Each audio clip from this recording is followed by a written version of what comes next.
thank you po sa inyo. Kung hindi dahil sa inyo, hindi po namin ito nakuha. Sa baby ko, I love you. Para sa ito. I love you so much. Maraming salamat sa lahat ng support ang binibigay mo sa akin.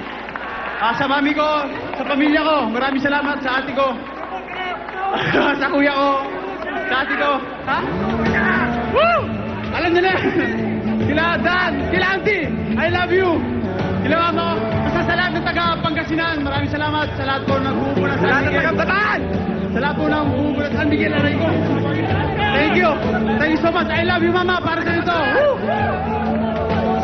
Maraming salamat, John Mark Brinkley. Muli mga kaibigan, ang nanalo, Pure Foods Chunky Giants Hour 2006 Grand Matador Brandy PBA Philippine Cup Champions!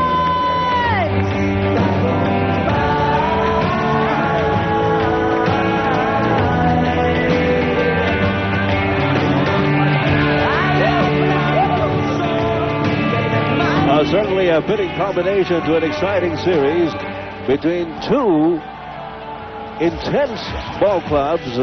The Pure Foods Chunky Giants coming away with the championship trophy of the Philippine Cup in game number 6.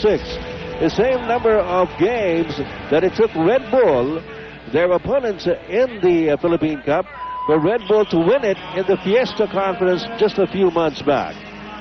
Let's give a lot of credit also to the Red Bull Club for making it this far and making it to the championship, winning the first conference. There's no question that Pure Foods and Red Bull have been the best two teams in the PBA this year.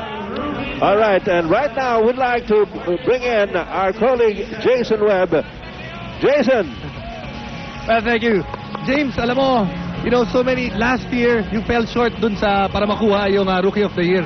Inaasahan mo ba the following year, mananalo ka ng MVP, tapos mauuwi mo pa yung championship sa All Filipino? Una-una sa lahat, nagpapasalamat ako sa mga fans. Kay God, thank you God, na kay Mama Mary, thank you talaga. At saka sa lahat ng fans, sa mga taga-Escalante, thank you.